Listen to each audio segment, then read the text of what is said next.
오늘 함께 나눌 말씀은 역대상 8장 1절에서 9절까지 말씀입니다. 역대상 8장 1절에서 9절입니다. 오늘따라 좀 차가 많이 막혔던 것 같아요. 참 여러분들 오시느라 너무나 수고 많이 하셨습니다. 역대상 8장 1절에서 9절입니다. 구약 622페이지 정도가 될 것 같습니다.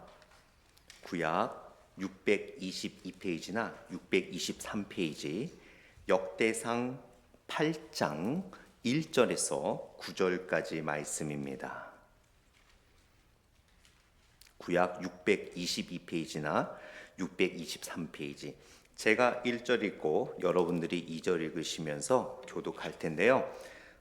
베냐민 자손의 족보이기 때문에 여러분들 입에 단어가 착착 안 달라붙을 수 있어요. 그러니까 너무 빨리 읽지 마시고 천천히 옆 사람 소리 들어가면서 한 목소리로 같이 읽어주시면 되겠습니다. 제가 1절 먼저 읽습니다.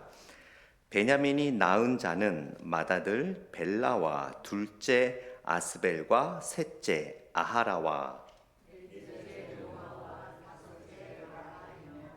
벨라에게 아들들이 있으니 곧 앗달과 게라와 아비훗과 게라와 수부반과 후람이라.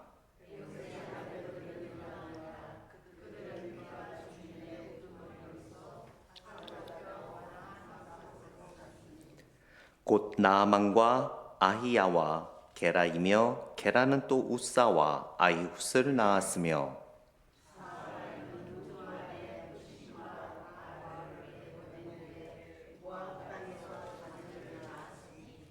네, 9절 같이 읽습니다. 그의 아내 호데스에게서 낳은 자는 요밥과 시비야와 메사와 말감과. 아멘. 잠시 기도하겠습니다.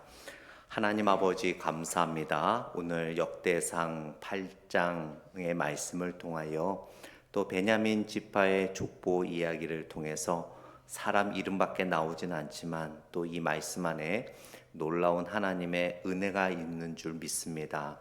하나님의 귀한 진리를 발견하고 깨닫고 실천할 수 있도록 인도하여 주옵소서. 예수님 이름으로 기도드렸습니다. 아멘. 성경을 보게 되면 참 비슷한 이야기와 비슷한 장르가 있죠. 특히 열왕기상하, 역대상하를 보게 되면 왜 이렇게 왕들의 이야기를 하나님이 반복해서 써놓았을까라는 의구심을 갖게 되죠. 그러나 이 역대상하에 쓰여진 궁극적인 목적은 굉장히 중요합니다. 이 역대상하는 여러분이 잘 아시는 에스라가 쓴 글이 바로 역대상과 역대하입니다. 역대상과 역대하가 이렇게 왕들의 이름과 이스라엘 역사가 쓰여진 궁극적인 중요한 이유가 있어요. 무엇이냐면 이 에스라가 이 역대상과 역대하를 쓸 시기가 언제였냐면 유다 민족이 남유다 민족이 바벨론으로 포로로 잡혀가서 70년 동안 포로 생활을 끝내고 돌아왔을 때 그때 하나님께서 에스라를 통해서 오늘 본문 역대상과 또 역대하를 기록하게 하셨어요. 자, 왜 하나님께서는 에스라를 통해서 포로 이후에 역대상과 역대하를 기록하게 하셨을까요? 그들은 70년 동안 포로 생활을 하면서 자신들의 민족은 이제 끝났다라고 생각을 했습니다.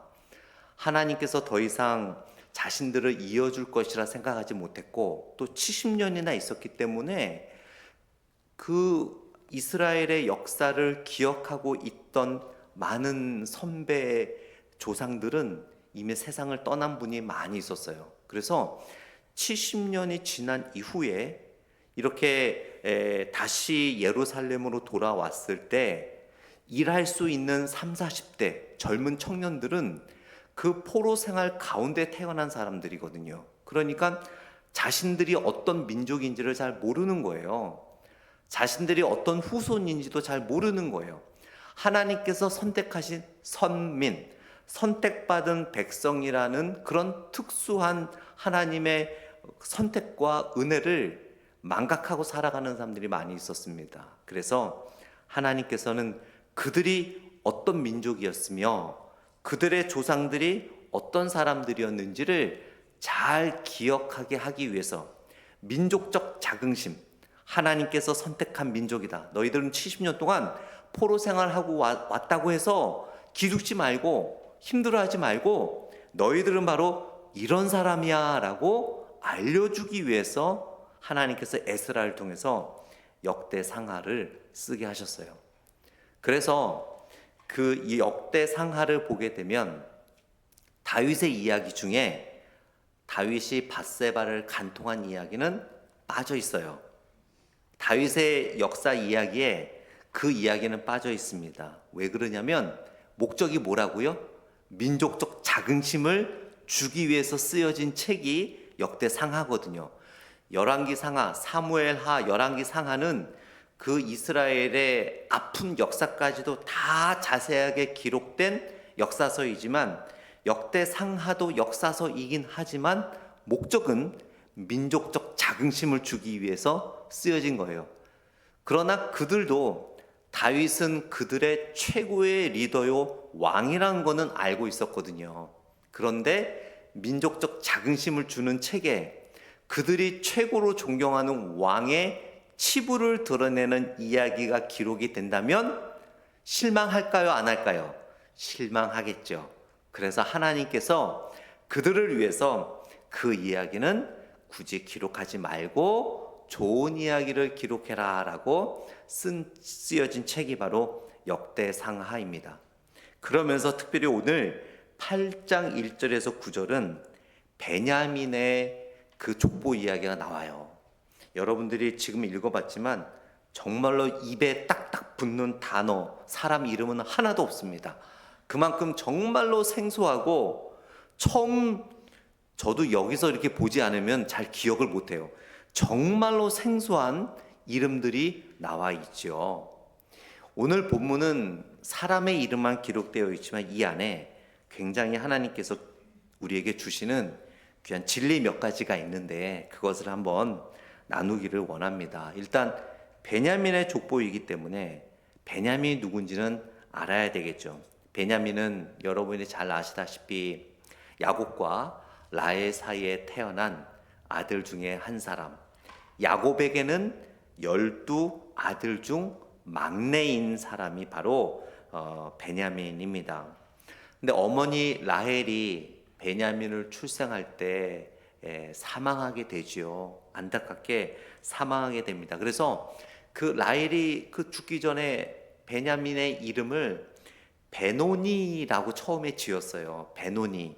이 베노니라는 그 이름의 뜻은 내 고통의 아들, 아픔의 아들이라는 뜻이거든요. 그러니까 그 어머니가 그 아이를 놓으면서 아이도 너무 힘들고 어머니도 결국 아이를 놓고 죽어야 되는 그 상황 속에서 그 아들의 이름을 좋게 지을 수 있겠습니까? 그래서 베노니, 정말 내 고통의 아들이라는 이름을 주고 어머니가 세상을 떠났어요.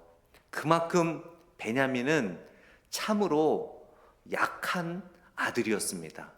막내 아들이 뿐만 아니라 참 약한 아들이었어요. 그러나 야곱이 요셉 다음으로 가장 많이 사랑했던 아들이 바로 베냐민이었죠.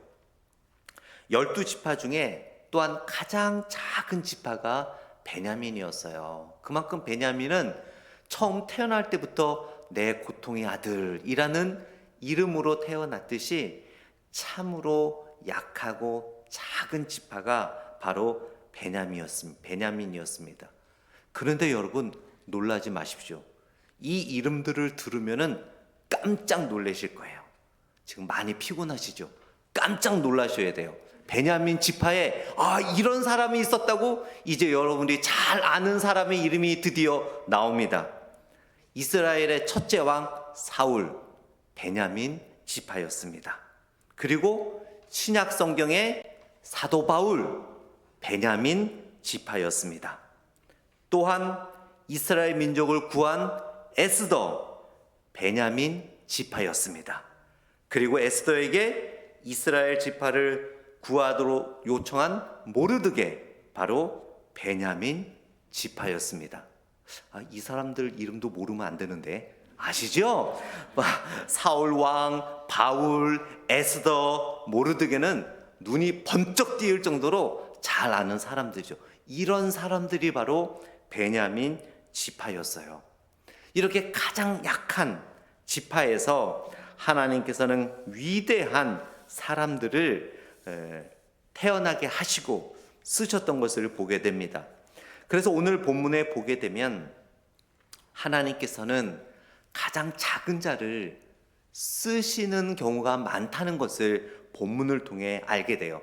늘 가장 작은 자를 쓰시는 게 아니라 가장 작은 자라도 하나님께서 쓰시고자 하면 나라를 구할 정도로 하나님께서는 쓰신다라는 것을 보게 됩니다. 베노니라는 고통의 아들이라는 이름으로 태어났지만 야곱은 그의 이름을 베냐민으로 야곱이 바꾸지요. 이 베냐민이라는 뜻은 오른손의 아들이라는 뜻입니다. 베냐민은 처음에 태어날 때는 이름처럼 연약했지만 이스라엘의 통일 왕국 건설에 있어서 지대한 역할을 한 지파가 바로 베냐민이었습니다. 또한 앞에 보면 7장 6절과 12절에서 언급되지만 베냐민 민족을 통해서 하나님은 위대한 일들을 이루어 가셨던 것을 보게 됩니다. 결국 이런 것을 통해서 우리가 알 수 있는 것은 하나님께서는 가장 작은 것을 통해서도 놀라운 일을 행하신다는 것을 보게 되죠. 우리가 얼마 전에 사사 기드온 이야기 말씀을 한번 나눈 적이 있는데요. 하나님께서 기드온을 부르실 때 기드온이 이렇게 이야기를 합니다. 주여, 내가 무엇으로 이스라엘을 구원하리이까? 보소서, 나는 지극히 약하고 제일 작은 자니이다 라고 사사기 6장 15절을 통해 말하지만 하나님은 이 연약한 기드온을 통해서 단 300명으로 13만 5천 명의 미디안 군대를 물리치는 놀라운 기적을 일으키셨습니다. 그래서 고린도후서 12장 9절 말씀을 보면 우리가 잘 아는 말씀이지요.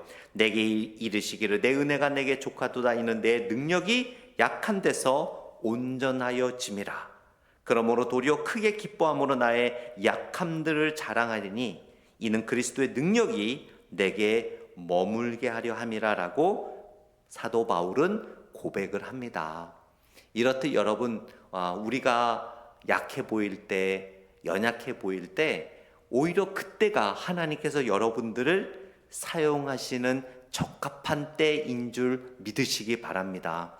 건강이 약해지고 여러 가지 상황들이 곤란해지고 어려워질 때, 이때 하나님께서 나를 쓰신다라는 믿음으로 나아갈 때 놀라운 삶의 변화를 또한 경험하게 되실 줄 믿습니다. 오늘 본문 6절 말씀을 한번 보시게 되면요, 6절 말씀 한번 같이 읽습니다. 시작. 에웃의 아들들은 이러하니라. 그들은 게바 주민의 우두머리로서 사로잡혀 마나앗으로 갔으니. 에웃의 이름이 나오죠. 에웃은 사사 중에 한 사람이었습니다. 이 에웃은 모압 왕 에글론을 무찌르고 이스라엘 백성들을 구한 사사였어요. 그런데 이 에웃이 6절에 나오지만 이 에웃은 사사였지만 좀 부끄러운 사사였어요. 이 당시에 사사기를 보게 되면은요, 이 에웃이 왼손잡이였습니다. 그래서 왼손으로 칼을 뽑아서 모압 왕 에글론을 죽여요. 그런데 이 당시에 문화적으로요, 여러분, 이 왼손은 이런 칼을 잡거나 숟가락, 젓가락, 포크질을 해서는 안 되는 손이었어요. 사람들의 필요한 손은 오른손으로 쓰고 왼손은 지저분하게 쓰는 손이 바로 왼손이었습니다. 그래서 이 이스라엘의 문화에서 지금은 아무것도 아니지만 왼손잡이는 뭔가 부족하고 모자란다라고 그 당시에는 생각을 했어요. 그러나 이 에훗은 왼손잡이였지만 굉장히 왼손잡이로서 이스라엘 백성들을 구하는데 큰 역할을 하게 됩니다. 이 에훗이 모압 왕 에글론을 만나러 가게 되거든요. 그런데 항상 왕을 만날 때는 경비병들이 그 만나는 사람을 다 조사를 합니다. 혹 무기를 갖고 들어가서 왕을 해치지 않을까 검사를 하는데, 대부분 이 당시의 사람들은 오른손잡이였어요. 그러니까 오른손잡이니까 칼을 어디에 차겠습니까? 왼쪽 허리에 차지요. 이렇게 뽑아야 되니까. 그러니까 경비병들이 어디를 검사를 해요? 이쪽에만 검사를 하는 거예요. 그러나 에훗은 어느 손잡이였다고요? 왼손잡이. 그러니까 에훗이 칼을 오른쪽에다 숨기고 간 거예요. 칼을 숨기고 갔음에도 경비병들을 그 검사를 무사히 통과할 수 있었던 이유는 왼쪽에 칼이 없었기 때문에 무사히 통과할 수 있었어요. 그리고 모압 왕 에글론 앞에 갔을 때, 에글론이 다락방에 있을 때, 성경에는 다락방이라고 이야기하지만 그 원래 원어 의미는 그 위에 다락방 쪽에 화장실이 있었어요. 그래서 에글론이 화장실을 사용하는 그 순간, 그 에훗이 왕에게 가서 왼손으로 오른쪽에 있는 칼을 뽑아 찔러 그 왕을 죽입니다.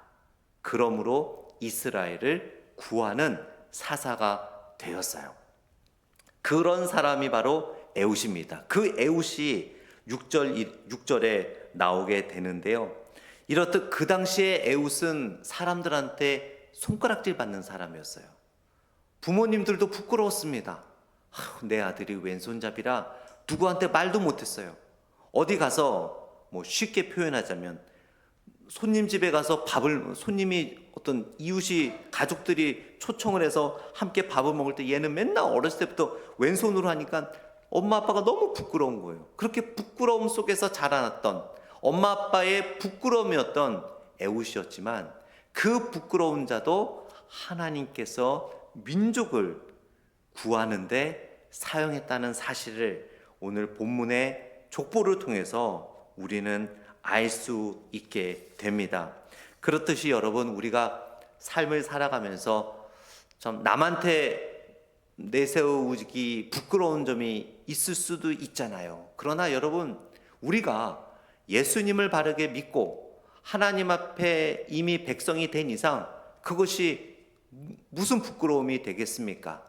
성경에 보게 되면 많은 사람들이 부끄러운 삶을 과거에 살았지만 전혀 그렇지 않고 하나님 앞에 너무나 귀하게 사용되었던 것을 보게 됩니다.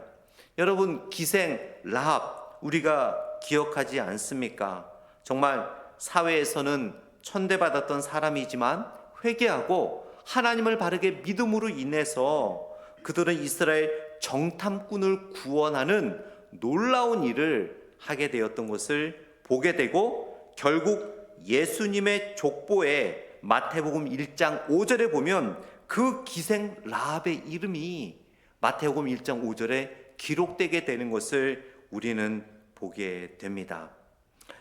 창세기 50장 20절에 보게 되면 요셉이 이런 말을 합니다. 형들을 만났을 때 당신들은 나를 해하려 하였으나 하나님은 그것을 선으로 바꾸사 오늘과 같이 많은 백성의 생명을 구원하게 하시려 하셨나니. 그렇습니다.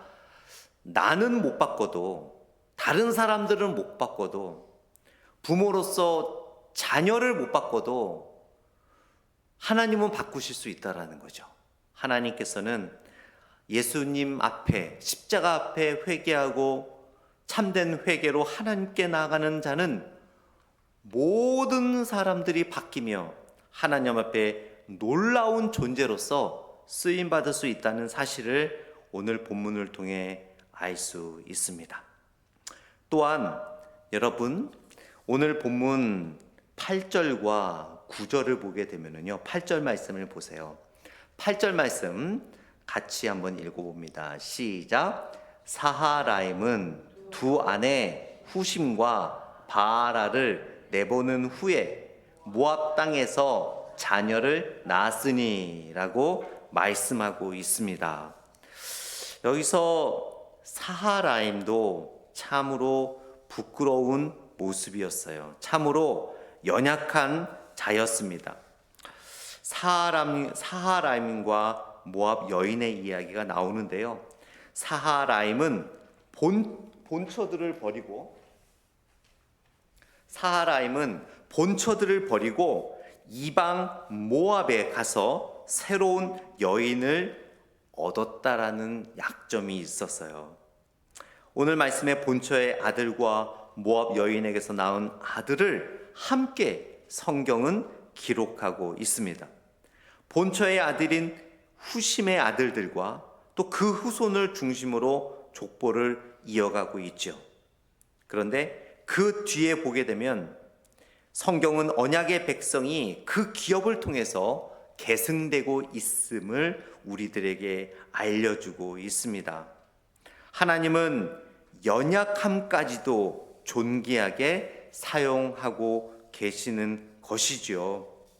그러므로 오늘 본문을 통해서 하나님은 모세를 또 과거에 부르셨을 때 어떻게 했습니까? 하나님께서 모세를 부르실 때 나는 말도 못하고 혀가 둔한 자라고 했지만 하나님께서는 말을 잘 못하는 그 모세를 통하여 이스라엘 백성들을 구원케 하셨습니다. 8절에 사하라임은 모압 땅에서 두 아내를 얻은 것은 정말 절대로 자랑스러운 기록이 아닙니다. 또한 두 아내를 버렸다는 것은 당시에도 부끄러운 일이었습니다.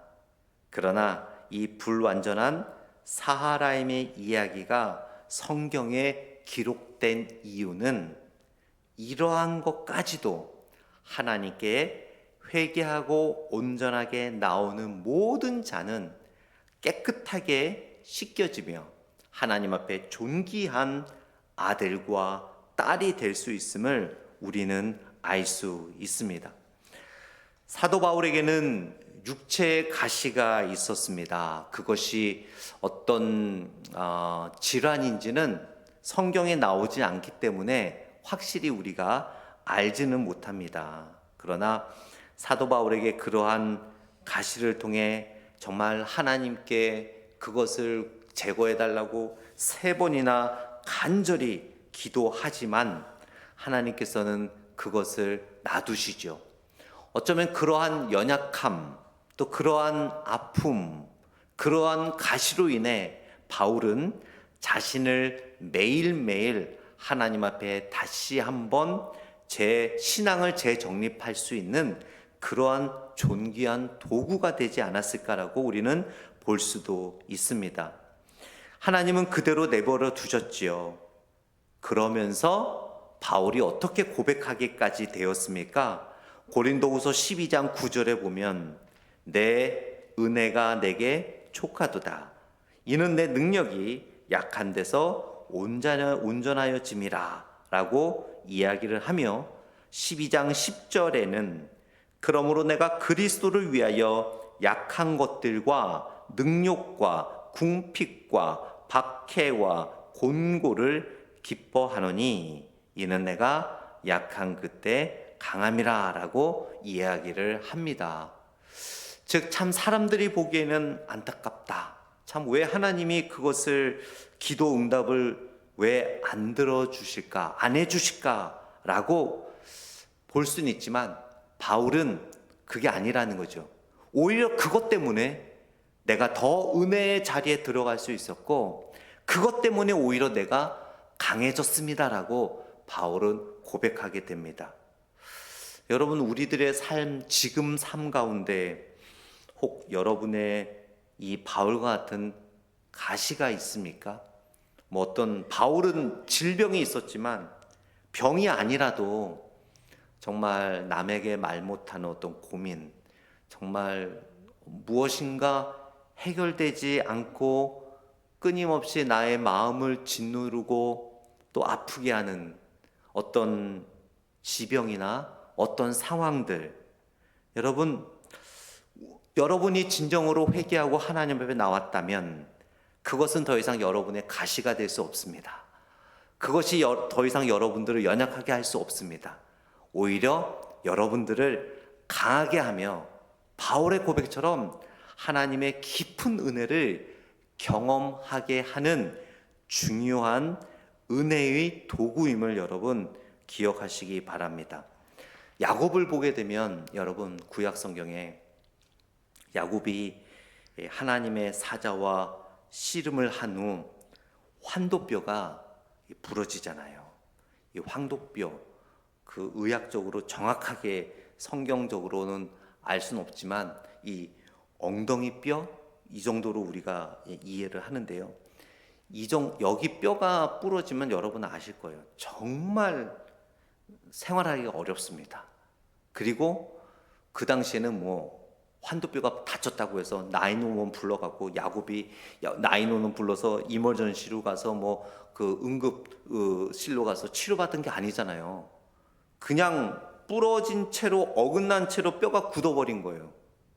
야곱은 평생 이 환도뼈가 부러진 장애를 갖고 살아가야만 했습니다. 옆에서 누가 뼈를 맞춰줬겠습니까? 없어요. 그냥 부러진 어긋난 상태에서 뼈는 붙긴 붙으니까, 그렇죠? 시간이 지나면. 근데 문제는 어긋난 상태에서 붙는다는 거예요. 그러면 평생 걸음을 쩔뚝거리며 살아갈 수밖에 없었던 야곱이었겠죠. 그러나 그런 연약함에도 야곱은 하나님으로부터 이스라엘이라는 이름을 받게 됩니다. 육체적 연약함이 영적 강함의 시작이었어요. 그 환도뼈의 부러짐으로 인해 그의 이름이 이스라엘, 한 민족을 대표하는 그런 이름을 갖게 되었습니다. 때로는 우리가 세상에 이리 치이고 저리 치여서 몸은 멀쩡하더라도 마음은 쩔뚝거릴 때가 있잖아요. 그렇죠? 어떤 상처와 어려움, 야곱처럼 평생 쩔뚝거릴 수도 있잖아요. 보기에는 멀쩡해도. 그러나 여러분의 이름은 생명책에 기록되었습니다. 그리고 여러분의 이름을 통하여 하나님은 여러분의 자손을 축복해 주실 것이며, 여러분의 이름이 생명책에 기록되어져 있기 때문에 여러분의 그 기도를 통해서 여러분의 자녀들과 여러분의 후손들이 또한 은혜 안에 들어가게 될 줄 믿습니다. 따라서 이러한 연약함까지도 사용하시는 하나님, 오늘 베냐민의 족보, 정말 사람의 이름밖에 나오진 않지만 이 족보의 배경에는 이러한 놀라운 진리가 있음을 우리가 나누었습니다. 작은 자, 연약함까지도 사용하시는 그 하나님을 기억하며 베냐민보다 더 약할지라도 하나님은 여러분들을 존귀하게 사용하심을 기억하시며 오늘도, 내일도, 모레도 주님이 오시는 그날까지 베냐민 지파들처럼 담대하게 하나님 앞에 쓰임받는 여러분이 되시기를 축원드립니다. 기도하겠습니다. 우리 이 시간에 한번 다 같이 한번 기도하겠습니다. 오늘 말씀을 기억하면서 참 그렇습니다. 하나님, 베냐민을 이렇게까지 쓰신 하나님, 정말 태어날 때부터 돌아가시는 어머니에게 내 고통의 아들이라는 이름을 지음받고 또 12지파 중에 가장 작은 지파였지만 참 이스라엘의 굵직한 역사를 이루는 후손들을 가지고 있었던 베냐민 지파. 어쩌면 우리들의 삶이 베냐민 지파와 같은 삶일 수도 있을 것입니다. 그러나 참된 회개로 하나님 앞에 나온 모든 자는 베냐민과 같이 작을지라도 베냐민 지파처럼 하나님께 존귀하게 쓰임받게 될 줄 믿습니다. 우리 이러한 말씀을 묵상하며 한번 여러분의 고백을 하나님 앞에 드리는 시간 갖도록 하겠습니다. 같이 기도하겠습니다.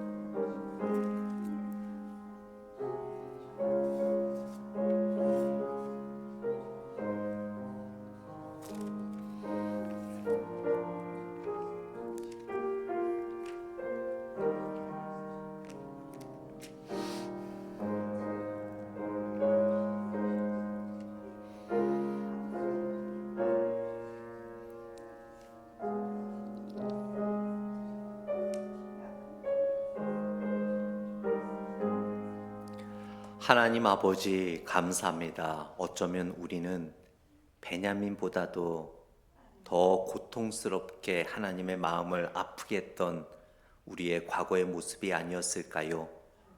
또한 성경에 나오는 많은 인물들처럼 우리들의 삶에 가시를 갖고 또 부러진 뼈를 그 상태로 가지고 살아갔던 자들처럼 그러한 어긋난 모습이었던 것은 아닐까요? 그럼에도 불구하고 참된 회개로 하나님 앞에 나온 자들은 생명책에 기록되어 베냐민 지파처럼 존귀하게 쓰임 받음을 다시 한번 우리들에게 가르쳐 주심에 감사합니다. 우리들의 삶에 가시가 있더라도 우리들의 삶을 억누르는 지병이나 어떤 상황이 있더라도 바울의 고백처럼 그것이 나의 오히려 은혜로다라고 고백하는 우리의 신앙인들 되게 하여 주옵소서. 감사드리며 예수님 이름으로 기도드렸습니다. 아멘.